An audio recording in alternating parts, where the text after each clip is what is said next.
So YouTube is getting set up right now to live stream it. Okay, and we are... So YouTube is getting set up right now. We are live. To live. So I'm going to mute myself there. Okay, so this is a different kind of format than what we usually do for association chat. I am interviewing someone whom I think is just absolutely fascinating. I was introduced to her by a mutual friend, and as soon as we started talking, I knew that she had a message that needed to be shared with the association chat community. So today we're talking about your association has a purpose. Do you? And I'm here with Dr. Aimee. M.A. Did I get it right? I mean, Dr. Aimee Sanchez. She's a psychologist, neuropsychologist, award-winning, 3-time best-selling author, executive success coach, and speaker. And she's dedicated more than 20 years of her career to studying, understanding, and creating solutions to assist high achievers with reaching their maximum potential. And I want you, Aimee, I keep looking at it. I have a good friend named Amy, and she spells it that way, so it's M-A. I want you to help us to achieve our greatest potential. So guide me. You know, associations are known for having vision statements, purpose statements, and, you know, the question is, do we have our purpose statement? Do we have our purpose in mind? Are we ready to move forth in the world, right? So how do we even start with this? Yeah, I love this topic because I'm so impassioned about it. But I think it's an important dialogue, a conversation to have, because I think if you're an employee for an organization or you have your own business or however the setup may be, we're traditionally kind of conditioned to think that our purpose comes from whoever our pay source is or whoever's directing our daily professional activities. And we don't look at ourselves with the same kind of urgency to be able to identify what represents us, what speaks for us in the workplace or the marketplace, or what is that hallmark, that legacy that we want to leave with people. So that's why I think having your own personal mission or having your own idea of yourself being a brand is so important, especially in the hands of a high achiever, because it becomes a powerful tool to help you really identify your own pathway to success.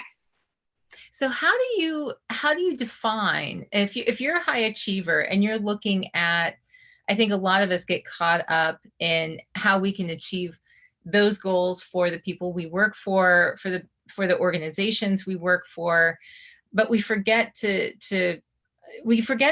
connect with ourselves and make sure that we know that we're achieving those things that will give us the greatest meaning in life too, right? So how do we separate ourselves enough to be able to really tune in to what that is, to what will actually be the most meaningful and impactful for us in the long run? Right. Well, if I could just take a step back for a minute. Mm-hmm. So the kind of the context of my evolution towards this process, having 20 plus years of working in organizational development, the last half of that has been working a lot with coaching and managing high performance professionals that are working for these organizations that have these huge missions, right? Mm-hmm. And they're people that are driven just by the idea that they produce results. Like you're saying, they're used to being able to produce for the company, or used to being, but there are times when we get stretched to our own personal limits. And honestly, sometimes we even find that we may have disillusionment in the workplace, or we may have trouble being able to resist stress, or we may even have trouble being able to balance our personal and professional lives. And it's that process, that kind of stretching in the process, if you will, that causes people sometimes to have to start backwards and work inward. And so When I got into doing this on a more full-time basis, coaching advanced professionals, it was about being able to ask those questions before you get in those situations. It becomes a really direct conversation about values. Values are so important.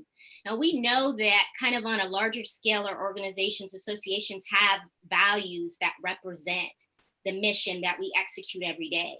But as the individual who's looking for ourselves, how do we balance our own beliefs, our own values, our own attitudes, our own thoughts against what's being required of us? That becomes so important in being able to just get started on identifying what's important to you in your mission, your personal statement, or your brand about yourself, the values, the things that make you uniquely you. And then you connect that, instrumentally to your work and how you want to be known and so forth. But it starts with a discussion and a real conversation about values. Wow. And so what does that discussion sound like? You start to explore the different values you have. And I can say, well, I value honesty. I value truth. I value community. I value, I value, I don't know. I feel like I start to grab things like art, beauty, love, Right. It's so easy to just, you don't realize how much you value until you start talking about it, right? Yeah. And then you end up with like 100 things. Right. What I try to do is I try to narrow people down.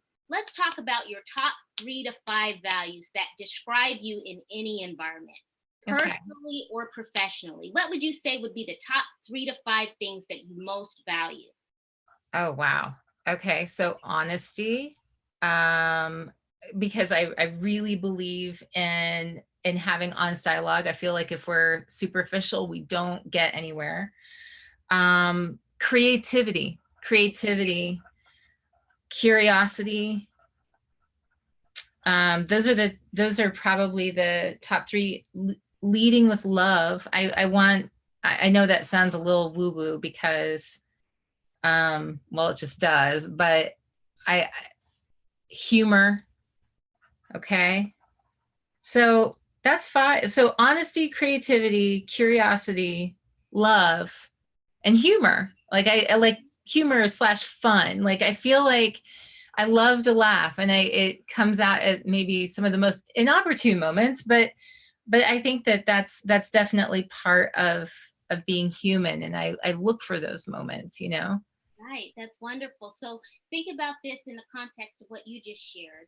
Okay. And the backdrop is, these are qualities that you want to show up in your professional life every day when you walk through that door in some form or another. Does that resonate with you? Would those be strong indicators of how you want people to receive you?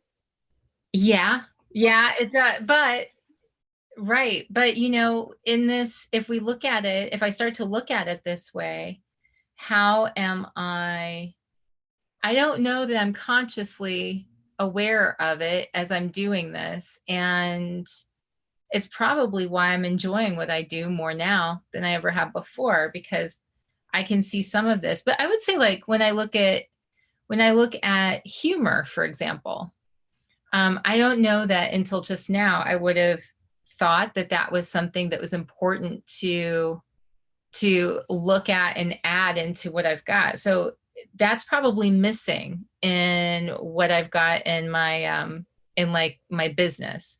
Like, how do I add a little bit more humor, or how do I make sure that there's a little bit more of that fun element that's involved? Yeah.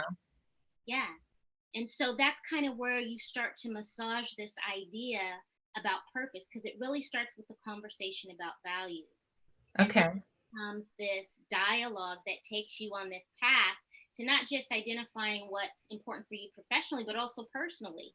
If you're not having fun and laughing in life, if you don't feel like you can have honest relationships with people, if creativity is lacking in your personal life, you're probably not going to be too happy, right?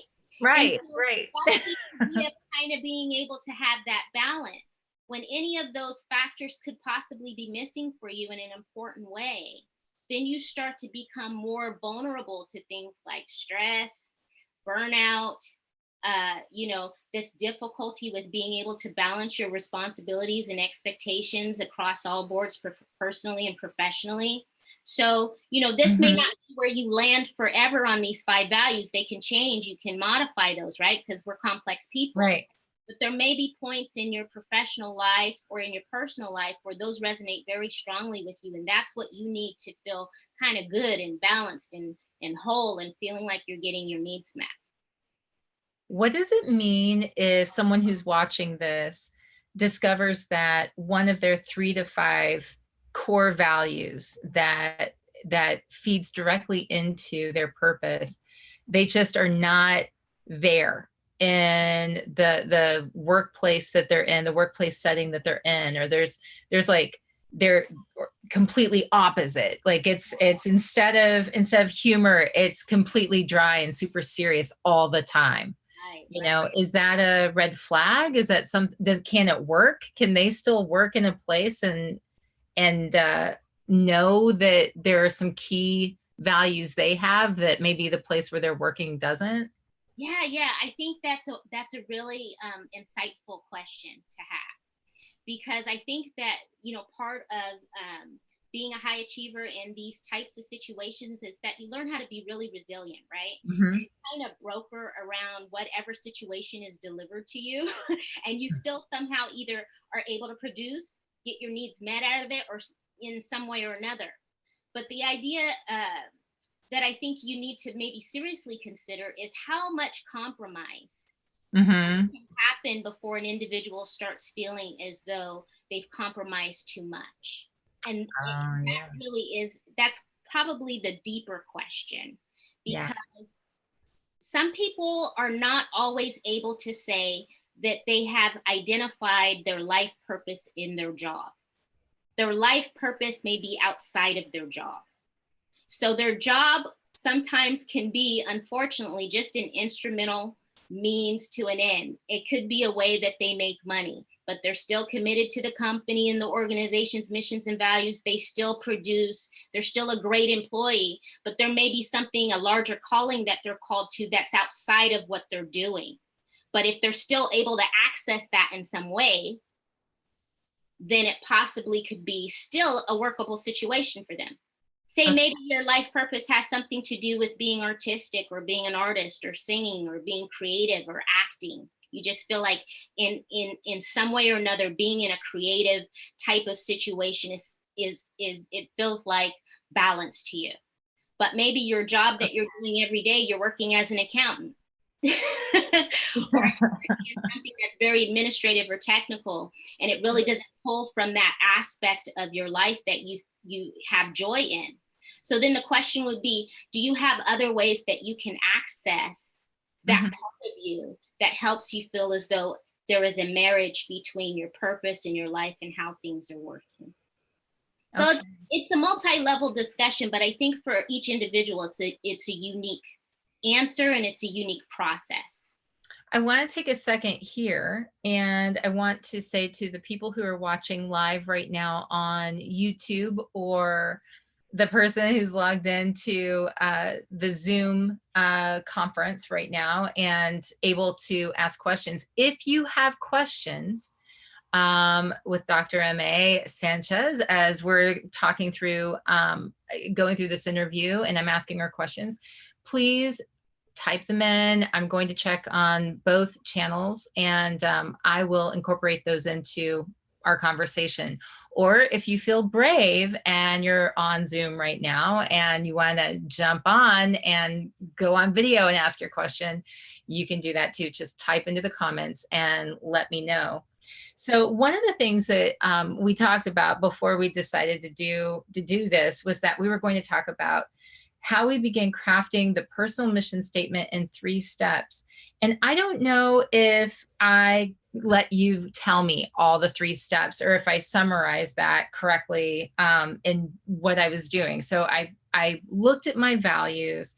I looked at the 3 to 5. What are there other, did I miss some of the steps? Like, how do I put them together? I'm just trying to make sure that we cover all of our ground. No, that's fine. Okay. So The 3 ways that you can get started on crafting your personal mission are very easy. And Okay. I'm a kind of person who's compartmentalized in my thinking. So I kind of go step by step. So here's the 3 Okay. Very simple. Like we started talking about, what is that purpose that you feel Yeah. like you have every day when you're entering that door to your workplace? My What is purpose. every day? The other question to ask yourself is, what is your passion? Okay. And then ask yourself, how can you demonstrate to others that you serve in the way that's consistent with your identified purpose? So are others being able to receive the benefit of you being connected to your personal mission? So just like you shared earlier, we talked about those values, those 5 values that are important to you. Part of your mission, if you decided to craft that, it could be something like, I don't know, to serve as a leader and live a balanced life where I have fun, creativity, and are transparent and honest with people every day so that I make a significant difference. Are the people that are coming in contact with you every day getting a benefit of you being connected to that mission in some way or another? Those are kind of the questions that you can start with to help you start crafting that personal mission statement. Does that make sense? It totally makes sense. And I just want to say hi to Stacy, who said, uh-oh, she's over on YouTube. She said, uh-oh, you made me consider switching channels. I know. Just think about it. You could just jump right on camera and ask your questions. Okay, so that totally makes sense. Thank you for clarifying for me. So what's my purpose every day? What's my passion? And how can I identify?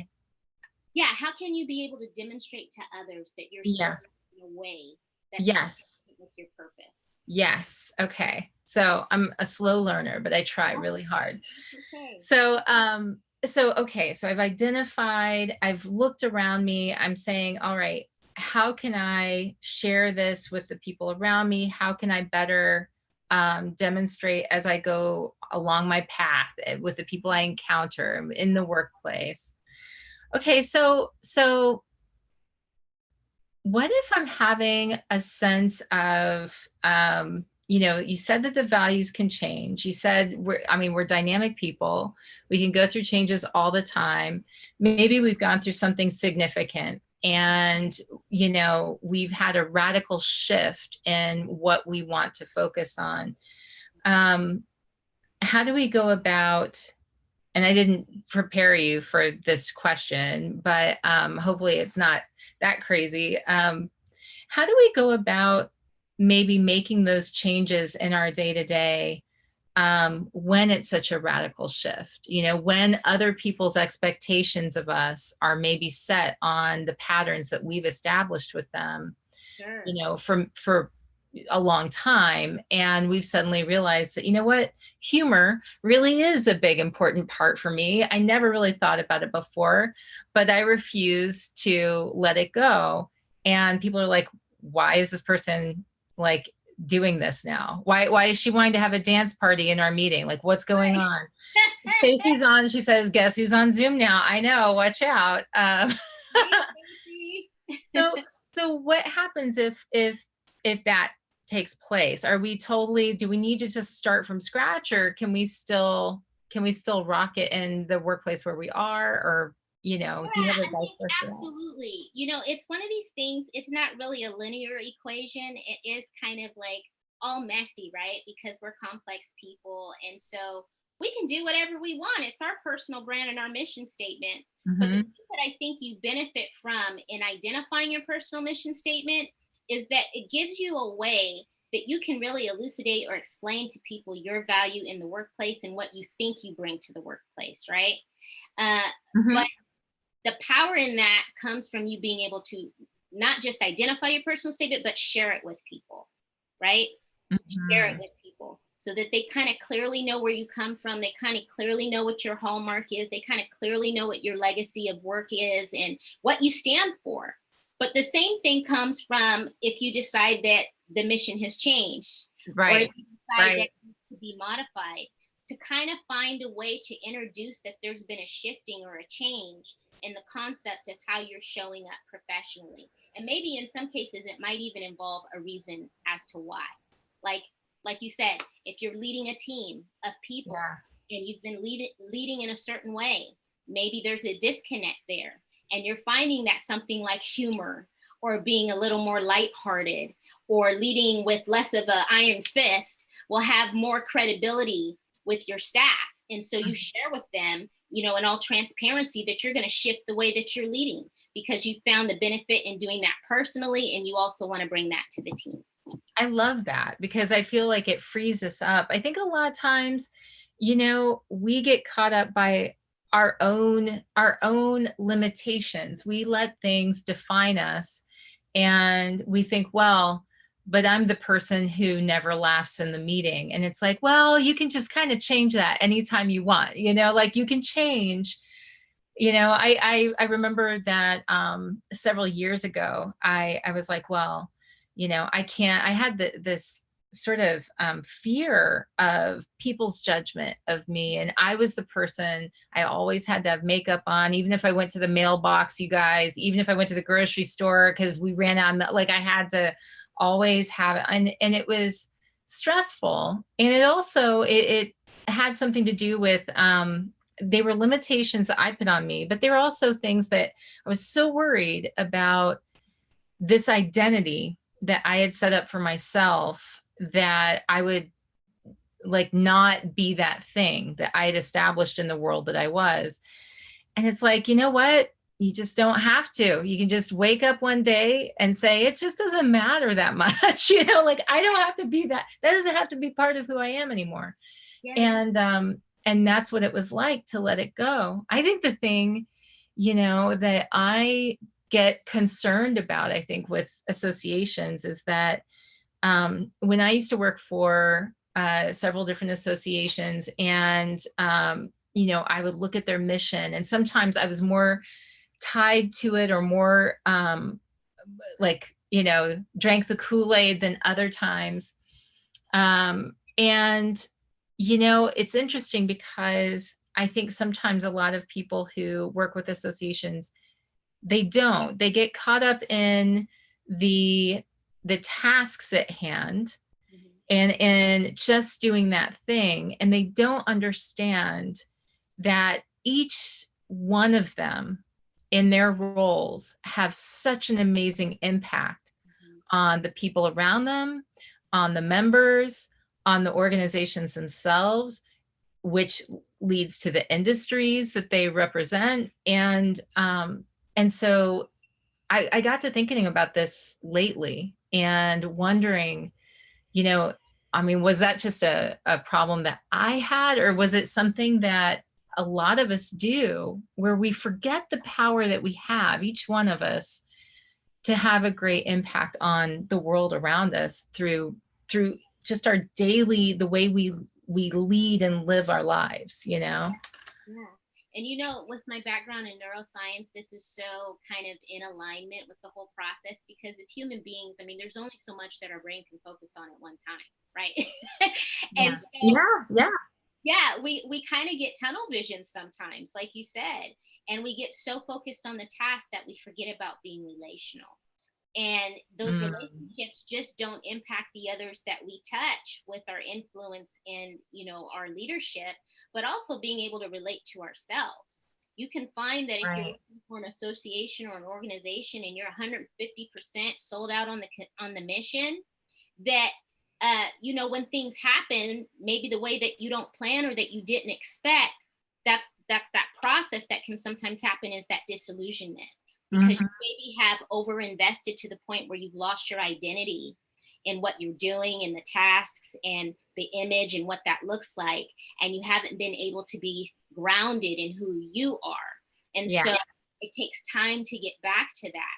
So I just try to encourage people, and it's not always, you know, it's not as easy as it sounds. It's really not as easy as it sounds.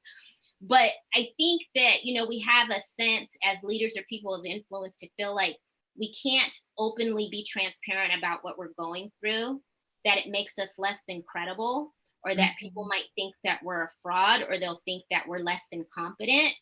And sometimes that is the biggest marker of credibility with the people that you influence or impact, is that they see that you're human and you experience things in a similar fashion. And you kind of got to be careful about what you're transparent about and how that I comes out. know, right? But the transparency of it nonetheless makes you feel like a real person, and it is freeing to you.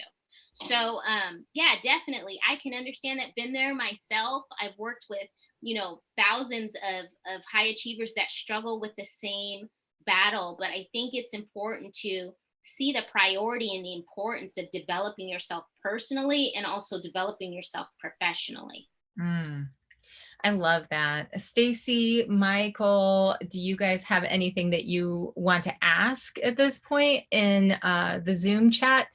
And Stacy says, I found when you stop giving a damn, that's when others start giving a damn about the real you. And that's very true. I think when you care too much about what other people, you're too concerned about pleasing other people, you lose a lot of the power that you have in what it is that you're supposed to be doing in this life.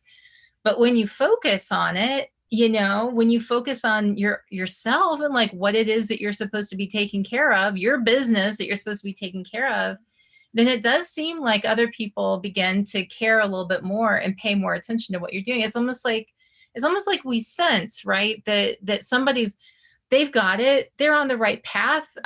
Let me pay more attention to them now. And which I guess is a good thing.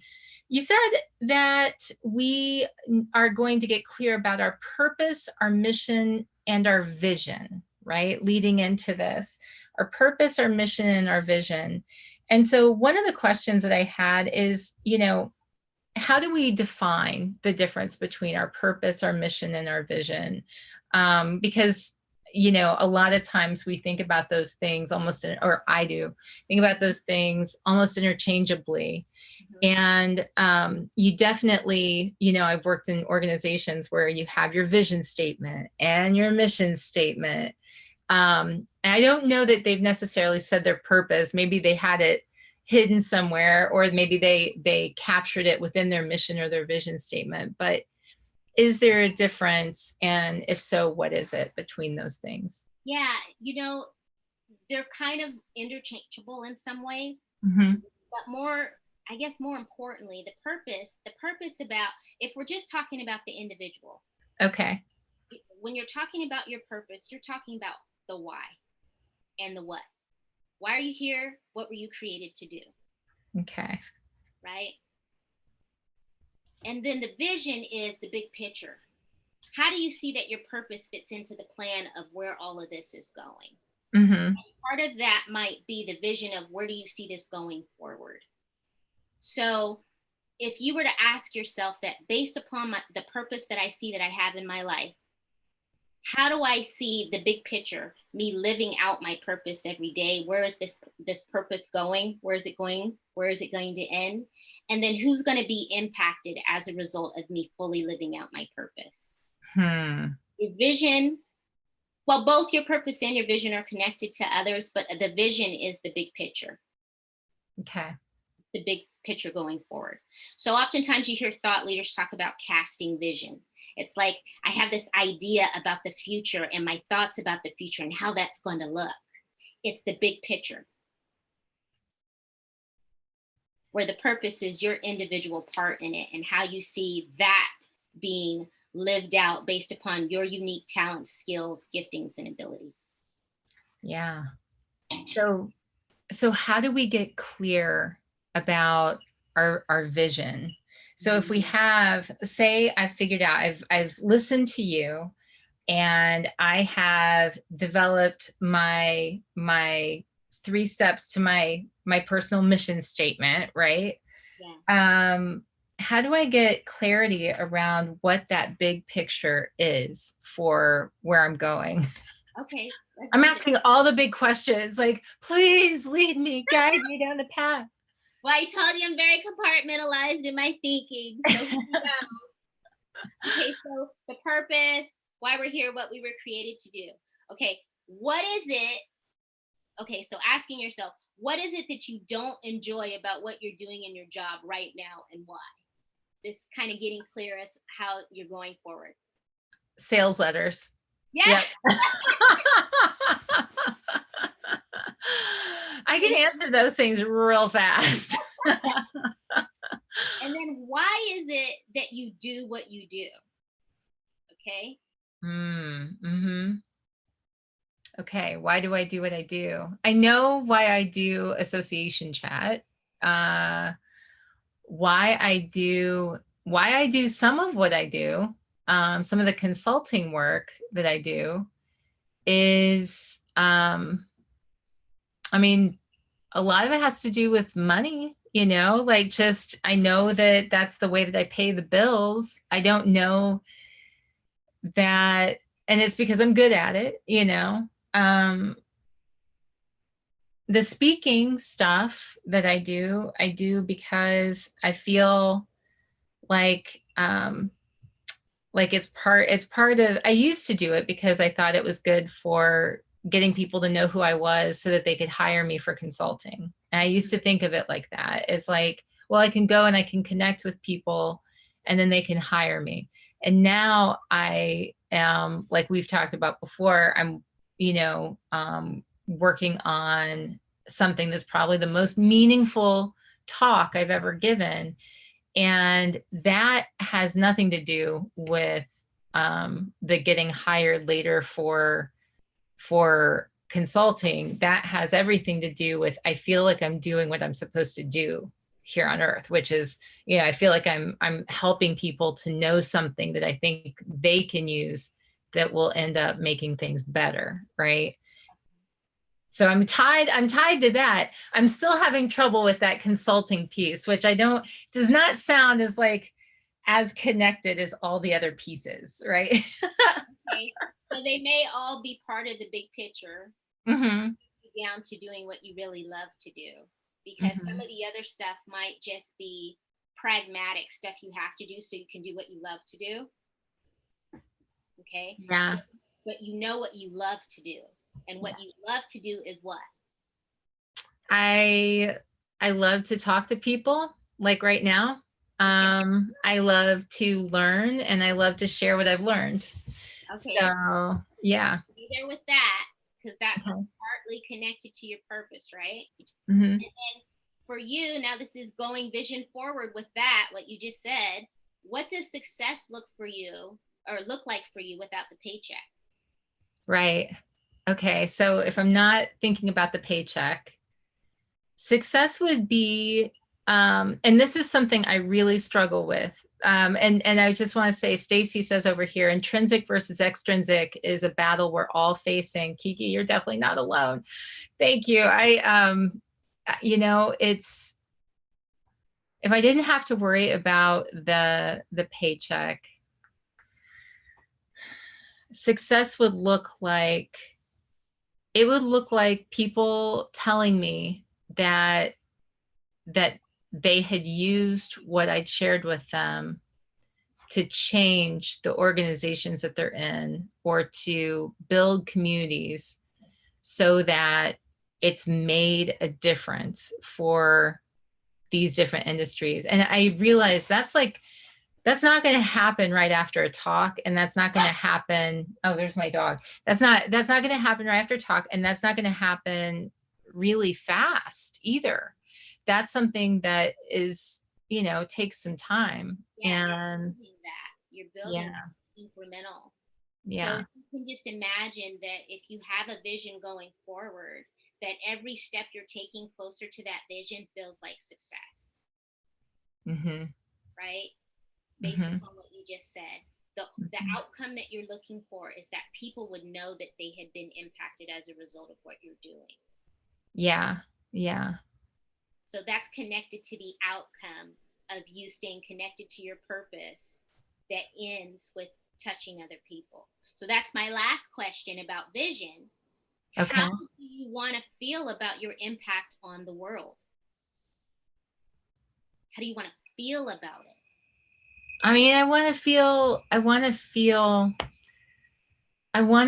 like if I disappeared tomorrow, that there's, my daughter didn't know who Madonna was the other day. And and Madonna, there was no one bigger than Madonna when I was growing up. Like everybody knew, it was like Michael Jackson, Madonna, Cindy Lauper, like there were these, but like Madonna, really, like everybody knows Madonna, except she didn't. Except she didn't. And that's in my lifetime, right? And so fame is fleeting. Mm-hmm. And people who were great, famous, all this stuff, stars, like all back in the day, you wouldn't recognize their names today. Mm-hmm. But if, if I died and this is so macabre, I know, but if I died and something I'd done, something from this work had actually made a difference, so that even if nobody else could attribute it directly to me, nobody knew my name, but it actually changed things so that people came together and started solving problems in a way that they hadn't before. Or, like I could see where ideally, if I were talking to a group or something and somebody went off and they just, they used some of that and they started working with their group, and it meant that two people connected and they fell in love and they had a family. Like there's all these things that could happen if I do things the right way. And so I guess I would feel like I had done my very best on this earth, while I'm here. And I just want to feel like I've done my best, like this is the thing that I think I'm in a unique position to share. And I just want to make sure that I do it justice, and I don't feel like I cheated out, like I faked out, like I played small and didn't try to share and communicate the best I could. So it's a lot of pressure. And, and then there's the imposter stuff that comes up where it's like, oh, come on, like whatever, you probably don't drink your coffee, Kiki, and go log into Facebook and shut up, is like the thing that's in my head. But it's like, yeah, but what if, right? Yeah. Like, what if it makes a big difference, the stuff you share, and what if that helps communities come together better? And so yeah, so like I would want to feel like I'd really given it a good, the best I had, right? Yeah. So as you're talking, I mean, there's so many beautiful things that you said, but I essentially think, when we're saying, well, what's the difference between purpose and vision? Purpose is, like we said, your unique gifts, skills, talents, and abilities, right? Your vision is your purpose having feet on it. So saying when you're no longer on this earth, the legacy of your work, that you want it to speak for you in ways that people will know you without having known you. Yes. That's your vision. Yeah. So if anyone is out there and they're struggling, like, man, that took a whole bunch to get to just to figure out my vision. Maybe even a question like Kiki said is, if you ask yourself the what if I lived in my purpose and my passion every day, what if, what would it look like? What if? Yeah. What if I could dream about what that looked like? Would people's lives be changed and touched? Would associations be changed? Would people's families be happier? Would folks not experience stress or burnout? Would people not feel as though they had to stay in a job that they hated? Would people feel like they could have more fun in life? What if? What if I kept doing this and saw it all the way through? What if? That's your vision. The answer to the what if. What if I just dreamed? What would that dream look like? Wow. Stacy says, I'm like, by the way, I want to cry right now. This is really a great conversation. For me anyway, I'm really enjoying it. I found myself struggling with the impact of my legacy too. Yeah. Yeah, because we don't want to think that we're on this earth and we're just kind of taking up space, right? We want to think that we're doing something that means something, that we do have a purpose. Yeah. And I mean, and it doesn't even have, that's the thing is I used to think that it had something to do with, being bigger, bigger, bigger. And it's like the fame and people know. And it's like, I honestly, I think, I mean, that'd be really cool. Don't get me wrong. But I really think that it would be worthless if it didn't have the part where it's like, it actually makes things better. And that, it. And of course, I'm even afraid to say it out loud. Hardly. I mean, kind of, because I'm afraid that by saying it out loud, that I'm going to fall short, and that I'm afraid that when I say that I want to do these great things, that there are my haters out there that are going to be back. Well, she doesn't have anything to add, and oh God, it's I'm sure, it's, who does she think she is, and thinking about all these projects and all these plans and all of these things that I want to create and make happen, and that I want to have some kind of an impact. I think, if there's anybody out there like me, whenever you put out a blog post or you do an interview and you only have a handful of people who are paying attention to that thing, you think, does anybody even care? Does it even matter that I'm doing any of this? But I have to think that it does, because I'm curious about stuff. And occasionally I talk to people who say it makes a difference for them, and it encourages me to continue on. So if anybody's ever wondered why I've continued on for this long with association chat, it's because probably somewhere along the way, some poor person stopped me at a reception and said, thanks for doing the thing you do, right? But all of that stuff, every little piece, every little word of encouragement means so much, And you're not alone. There's so many people that struggle with that imposter syndrome, where they just feel like they're not enough, or they feel like they're not up to the task, or they feel like a fraud. And it's this battle that, yes, there are outside forces and environmental things that you have to overcome, and challenges, and so that you can be successful, especially when you're already at the top of your game. It's also that internal battle, like that's 80 to 90% of it, the battle that you have in your head. And so that's why I love what I do, because I do all things having to do with mindset, helping people to shift their perspectives as how they see their situation, so they actually can see a solution within their problem. And my problem is that I don't believe in myself, and I don't have any confidence, and I think nobody cares. Then we are shifting your perspective so that you can see other ways that you can identify a solution in that problem. Well, maybe my lack of confidence and my doubt can be a platform to connect with other people that feel the same way as me, and so they feel free.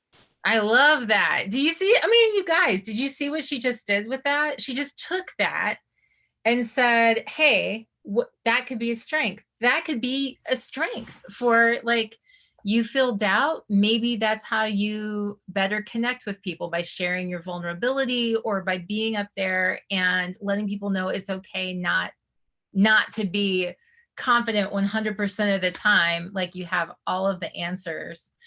I mean, that's mindset is incredibly important. And for years and years and years, I have seen the Carol Dweck mindset book brought up over and over again. I bought it, and true confession time, I have started reading that book more times than you can even imagine. And then I just don't stick with it. I don't stay with it, even though I know it probably contains really important knowledge that would help me. So I guess saying that out loud, I need to now actually read it. But since I have you here, so if I need to change my mindset, you know, you've heard me admit that, okay, I feel like I have a purpose. I feel like I have at least more clarity on my vision now, you know. And these doubts, there are these doubts that are cropping up that might be getting in the way of me living and being the most powerful that I could be, like the most effective and achieving what it is that I need to do in this world. Mm-hmm. So do you see that? Do you see where people get in there? I feel like I get in my own way at least 50% of the time. Like that's my struggle, right? Is I get in my own way.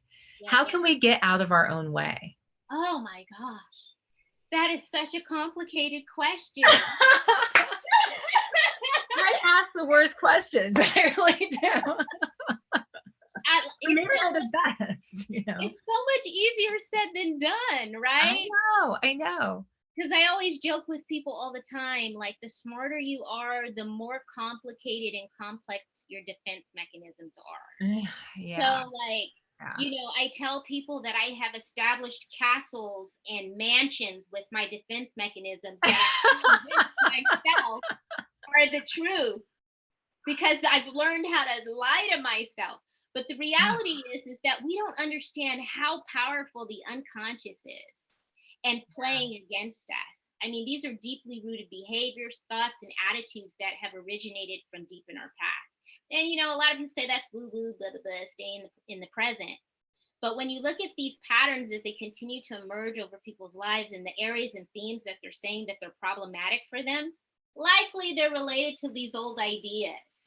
And so I'm not saying that I have to necessarily help you unpack your fear of the dark that originated at age 6 in order for you to go for your next promotion.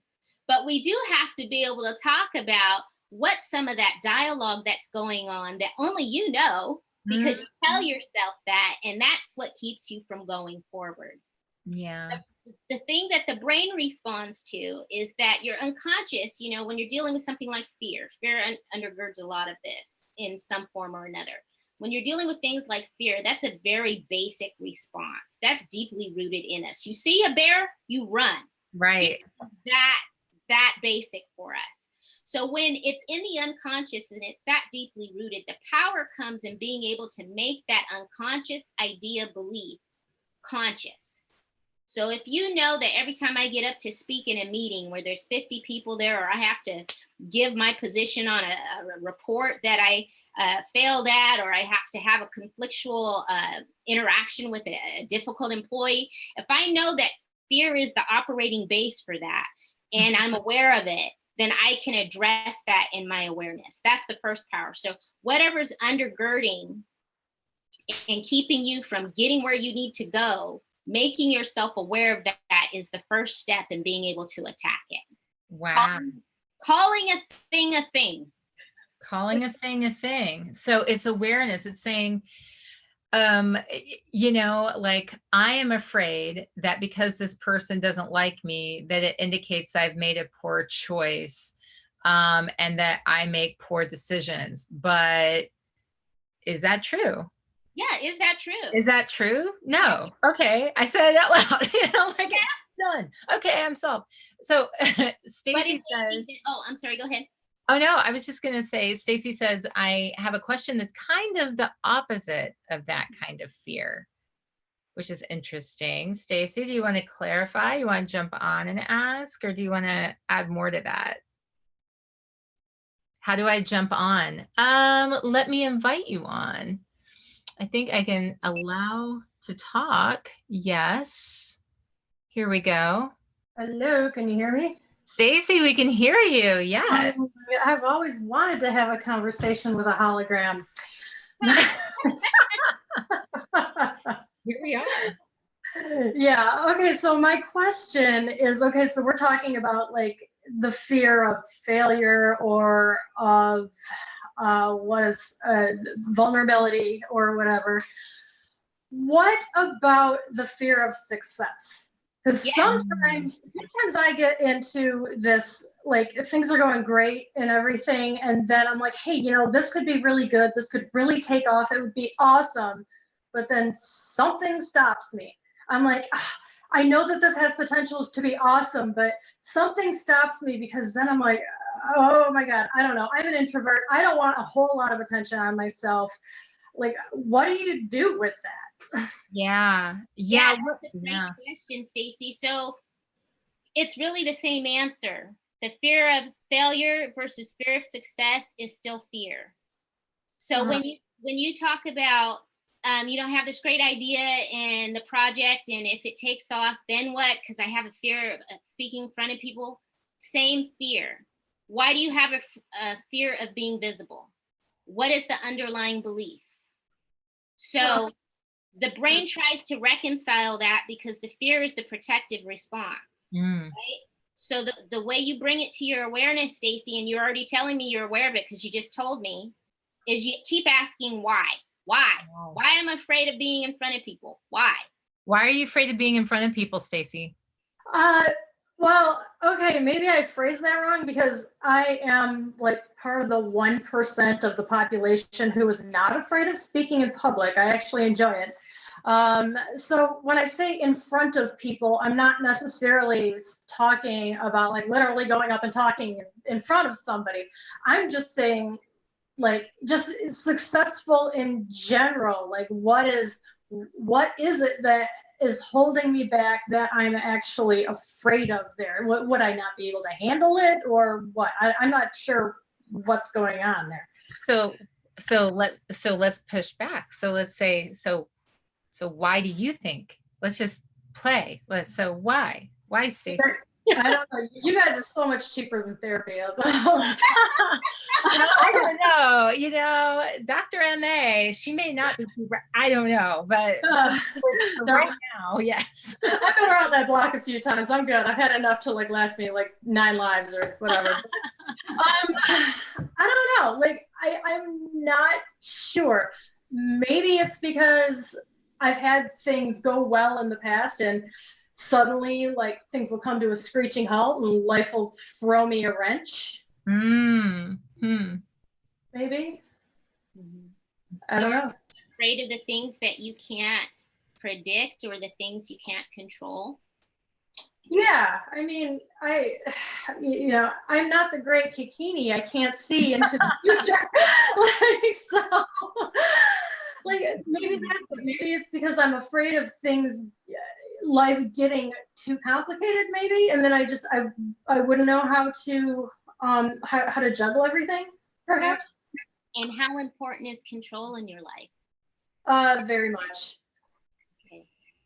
So what would it look like for you to have more control and more freedom and more success? I don't know. I would probably have to get back to you on that one. Okay. So that would probably be part of the vision crafting. What would success look like for you? What would it feel like for you? Okay. I like that. Because if we're talking about creating your own reality, let's just say you hit the number and you're massively successful, and you've got all these calls and all these people want you to come speak, and you've got more work than you can handle. What would that look like if Stacy became the CEO of her life? Well, in a way, we're all the CEOs of our lives anyway, but absolutely. Oh, did you just checkmate me? Crap. Once again, a doctor checkmated me. I don't know. Like, that's the thing. Like, I've always had big ideas. Some might call grandiose, but at the same time, I'm like, well, why not? Mm-hmm. Yeah, why not? Yes. Why not? So part of the crafting, Stacy, would be whatever that might look like for you, the phenomenal success with all of the anxiety and the angst and the fear that comes with that, because you have way too much work than you want to deal with. What would it look like if you mastered some of that and connected still to your purpose, your passion, and your vision for your life? Would it mean that you would ask for help? Would you delegate more? Would you put boundaries around your time? Would you make sure that you insulated support so that you could have, so you would have less stress? What would your relationships look like because you were more guarded and had firmer boundaries around your time? So then your brain starts creating ways to make it work. Okay, I hope that that's like a bunch of rhetorical questions, because I am not about to just blurt all that out right now. They're all rhetorical. It's just a process, though, that you can take so that then it gives you the possibility to dream. Yeah. Yeah. I can tell you that I'm going to have to go back and listen to this and listen to the questions that you just said so quick, like, I need to go back and listen to this so that I can try to answer those for myself, because that's a good thought practice. Stacy, we've got about 4 minutes left, so I'm gonna kick you out of here. Oh, that's totally fine. I gotta get going anyway. Thank you so much for coming on and asking your question. Yeah, no problem. I'm kind of like the penny that won't go away now. So I love it. I love it. Please don't go away. Please stay here. You're going to regret that. I don't think so. But I am going to kick you out of here right now. That's fine. All right. Bye. Bye. All right. Okay. So I think I'm going to disable talking. All right. There we go. I had to figure out how to do it first. So this was really interesting working through this with Stacy's question too about success, because I bet you run into that all the time with working with the high achievers, because that's who's seeking out your help, right? Is trying to maximize and do the best that they can. I think that's even why our mutual friend put us in contact with each other, is because, it's like, she's a high achiever, like everybody. It's wonderful, but it's maddening because it comes back to these fears that we still have to contend with, even if we're afraid of success rather than failure. And it feels like an oxymoron to say that you have a fear of success when you're successful in your life, right? Yeah. But really, that's still operating as fear. And so if we can call it a thing, it gives us so much more power. I really identified with what Stacy said about when things start to go really well, and then this fear of everything, like the wheels falling off. Something I've noticed, and I know that we've only got a couple of minutes, but something I've noticed, and maybe this is another conversation sometime, is self-defeating behavior. It's, the big talk is coming up, the big keynote or something. And for whatever reason, all you want to do is nap and not work on the talk. Like, what is that? What is that thing? Why does that happen? Yeah, good old self-sabotage. Or you get sick the night before a huge audit, or a lot of it has to do with that tape that keeps playing in the back of your unconscious about who you are, what you can have in life, what you can do with your life, the belief about success. They're still operating. And so it's that thing of like, once I'm aware of that, then I have a responsibility and a commitment to do something about it. I can actively ignore it and act like I didn't hear about it, but that's still doing something. Or I could decide that I'm going to act differently so that I get a different outcome. And I'll deal with the mindset challenges as they show up because now I'm aware of them. Right. So this has been an amazing conversation. Your association has a purpose. Do you? We talked about that. We talked about coming up with your purpose and your vision and your mission statement, but we talked about so much more. And I know I'm springing this on you now, but what I would love is if everyone who's watching this, if you have questions, if you have additional things that you would like to hear Dr. Aimee address, then write them in, let us know.